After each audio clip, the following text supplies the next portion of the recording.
ጥያቄ ለታሪኳ ላድርግና ማለት ነው በጥረትና በድሬዳዋ በመቻል የነበረሽን ቆይታ እንዴት ይገለጻል? እድገትሽስ የለውጥ ሂደቱስ እንዴት ነበረ? እሺ ያው የመጀመሪያ ክለቤ ድሬዳዋ ነበረ።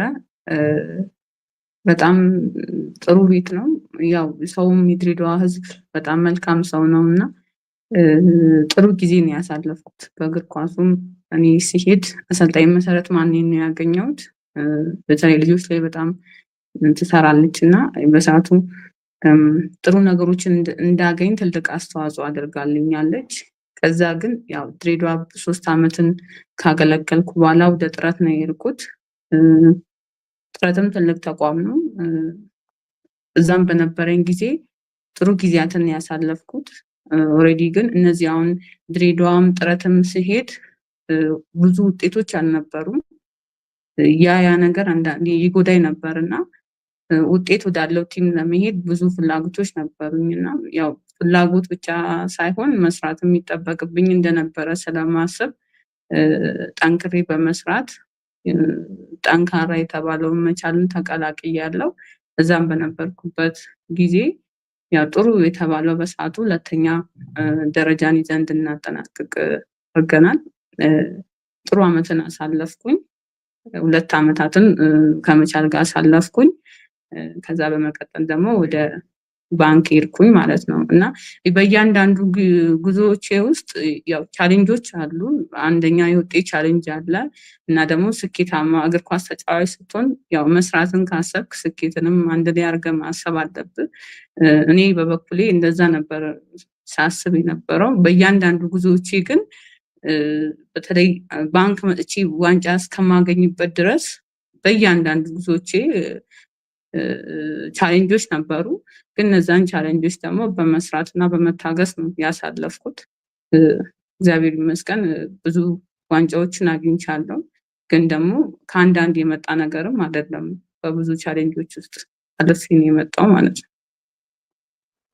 ስለዚህ ለእንስት እግር ኳስ ተጫዋቾች የምታስተላልፊው መልእክት ትዕግስት ይኑራችሁ፣ በትዕግስትና ጠንክሮ ከተሰራ ትልቅ ደረጃ መድረስ ይቻላል እያልሽን ነው? አዎ በተለይ በጣም እንደውም ለሚሰሙ ሴት እህቶቼ መምከርም ማስተላለፍም የምፈልገው ነገር በጣም ትዕግስት ያስፈልጋል። ግን ትዕግስቱ ብቻውን ሳይሆን ስራም ያስፈልጋል ብዬ አስባለሁ። በተለይ እንደዚህ ከ15 ዓመት እስከ 20 ዓመት ባለው በጣም ማለትም ትሬኒንጎቻችን ሞር እዛ ላይ የተሰሩ ቢሆን ጥሩ ነው ብዬ አስባለሁ እና እነዛ እድሜ ላይ ላሉ ልጆችም ማስተላለፍ የምፈልገው አሁን ስለ ክለብ ወይ ስለተለያየ ነገር ማሰብ ሳይሆን ሞር ስራው ላይ በጣም ትኩረት አድርገን ብንሰራ የማይደረስ ነገር የለም። በእውነት አይመስልም። አንዳንድ ጊዜ ያለንበት ሁኔታ ላይመስል ይችላል እና የምንፈልገው ትልቅ ክለብ ትልቅም ቦታ መድረስ እንችላለን ከሰራንና ከታገስን። ግን ሞር ትዕግስትና ስራ በጣም አስፈላጊ ነገር ነው ብዬ አስባለሁ። ሁሉንም ነገር ግን ጊዜ በጊዜ ራሱ ያመጣዋል ብዬ አስባለሁ። አይ ጥሩ ነው። እኔ ገና ቅድም ከመልስሽ ላይ መቻል 2ኛ ወጣን፣ ትልቅ ውጤታችን እሱ ነው ስትይ በቀጣይ ዓመት ያው ኮች ብሬ እንደሚጠልፍሽ እርግጠኛ ነበርኩኝ። ያው ተጠልፈሻል ማለት ነው እና አይ ጥሩ ነው።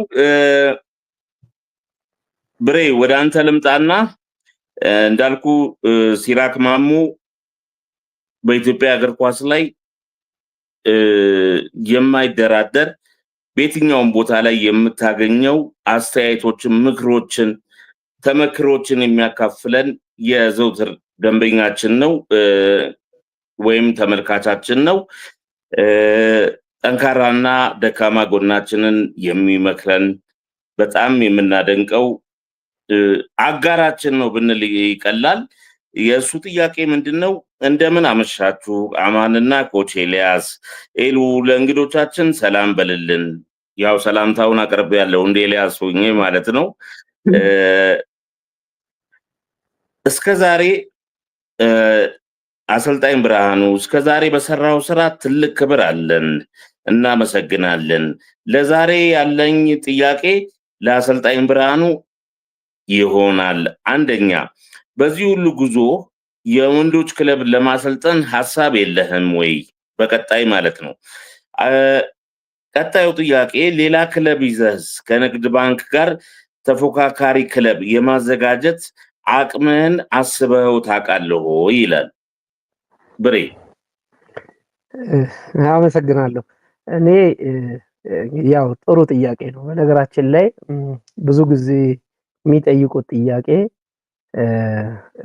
እንደዚህ አይነት ነገሮች አይደሉም። የመጀመሪያ እንግዲህ በሴቶች እግር ኳስ አዌርነስ መስጠት ነበረብኝ እና ሌላ ክለብ ይዤ አውቃለሁ። ሌላ ክለብ ይዤ ውጤታማ ሆኛለሁ። ምናልባት ንግድ ባንክ ውስጥ ብቻ በጣም ውጤታማ ሆኜ እዛ ውስጥ መቆየቴ ብቻ ለኢትዮጵያኖች አንዳንድ ጊዜ እንግዳ ይሆናል እና በዚህ አጋጣሚ ብዙ ጊዜ አስተያየት አልሰጥም፣ ግን ለዚህ ጨዋ ሰውም ስለሆነ ጥያቄውም ትክክል ስለሆነ መመለስ አለብኝ ብዬ አስባለሁ እና የካ ክፍለ ከተማ በነበርኩበት በወጣቶች በታዳጊዎች ምንም አይነት ክፍያ በሌለው አንዴ ሁለተኛ አንዴ ሶስተኛ ሆኜ እንደገና ደግሞ 2 ጊዜ የዋንጫ ባለቤት ሆኛለሁ። በአዲስ አበባ ከፍተኛ ሊግ በአንደኛ ሊግም እንደዛው።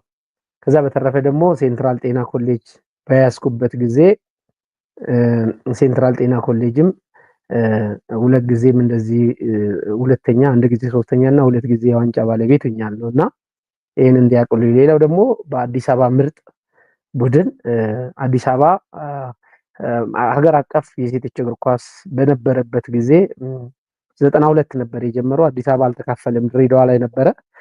93 94 ደግሞ ኦሮሚያ ነው የበላ። 94 95 ደግሞ ደቡብ ነው የበላ። 96 ጀምሮ በጣም በተለያየ ጊዜ ወደ 6 ጊዜ ለአዲስ አበባ ዋንጫ አስገኝቻለሁ እና እሱ ማለትም የተለያየ ክለብ ነው ማለት ይቻላል። ሰዎች ብዙ ጊዜ ስለማያውቁ ይሄንን ያነሳሉ።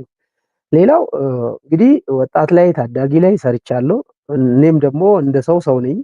እንደ ሰው ደግሞ መጠቀም አለብኝ፣ ቤተሰቤን ማኖር አለብኝ። ኢትዮጵያ ንግድ ባንክን ከ1500 ብር ላይ ነው ተነስተን ዛሬ 300,000 ብር፣ 200,000 ብር፣ 150,000 ብር የሚባለውን ነገር ይጠራ ነው። ጠንክረን ሰርተን በርትተን ዝም ብሎ ንግድ ባንክ ከመጀመሪያ ጀምሮ ለተጫዋቾች ገንዘብ እንደዚህ እየረጨ የሚሰጥ ሳይሆን ምናልባት ሰራተኞች በሚመገቡበት ቦታ ላይ ነበረ። መጀመሪያ በቢ ቡድን መልክ አይነት ነበረ ተይዘን የነበረው እና በስራችን ውጤት በአንድ ዓመት 3 ዋንጫ በማምጣታችን ወንዶች የሚመገቡበት ቦታ፣ ወንዶች የሚተኙበት ቦታ ብሎ 1995 በወቅቱ የነበሩት አመራሮች ያደረጉት እና አሁን ደግሞ እኔ ደክሞኛል። ምናልባት አሁን 26 ዓመት ሆነኛል። ቀሪ 4 ዓመት ብቻ ነው የቀረኝ። ሌላ ክለብ የመያዝ ሀሳብም የለኝም። ወንዶች የማሰልጠንም ሀሳብ የለኝም። ሚዲያ ላይ ከዚህ በፊት ወንዶችን አሰልጠን ሲባል ምናልባት ሁለተኛ ሙያ ግብርና ቢሆን ደስ ይለኛል ብዬ፣ ግን ያው ጋዜጠኞቹ ደግሞ ስለሚያጣምሙ አንዳንዶቹ ጨዋ ያልሆኑት ገበሬ ቢሆን ይሻለኛል ወንዶችን ብሏል ብሎ ብዙ ሲያሰድቡኝ ነበር እና ዞሮ ዞሮ ግን ግብርና ሁለተኛ ሙያዬ ነው። የአባቶቼ ለሁላችንም ከተማ ላለኑ ሰው ያ ሀሳቡ ስላለኝ ወደዛ ነው የምሄደው። 30 ዓመት ላይ ሲሞላኝ ደግሞ ትዝብት የሚባል መጽሐፍን አጾሜ ሴቶችንም አላሰለጥንም ወንዶችንም አላሰለጥንም። ተከታታይ ግን 3 ዓመት ወንዶችን ሰርቻለሁ። ተከታታይ ግን 30 ዓመት ሰርቼ ለማቆም ነው እቅዴና እንደገና ደግሞ ንግድ ባንክ ላይ የምሰራው እኔ ለንግድ ባንክ ከተመቸው ፈርጉሰን ወይም ደግሞ ቪንገር ተመችቷቸውና ፖሊሲዋቸው ጥሩ ነገሩ ነው እስከ ቻሌንጅ 20 ምናምን ዓመት አካባቢ ቆይቷል። ምናልባት በአፍሪካም ሆነ በኢትዮጵያ አሰልጣኞችንም ሆነ ተጫዋቾችን እንደ ሹራብ ይቀያይሯቸዋል። ምናልባት ኢትዮጵያ ንግድ ባንክ ዲሲፕሊን ያለው ስርዓት ያለው አንተ ጋር ሲመጣ ሊያገኝ የሚገባውን እውቀት አግኝቶ ውጤታማ የሆነው 1 ዓመት 2 ዓመት ሳይሆን 14 ዓመት 10 ዓመት የሚሰሩ ተጫዋቾች እንዳሉ እኔም ደግሞ እንዳሰልጣኝ ስራዬን በአግባቡ ከሰራው፣ ለምሳሌ ወጣት ላይ ታዳጊ ላይ ንግድ ባንክ አይሰራም ይገዛል እንዲህ ነው ምናምን ነው ይባላል። አሁን ደግሞ በታዳጊ መጥተዋል፣ በወጣት መጥተዋል።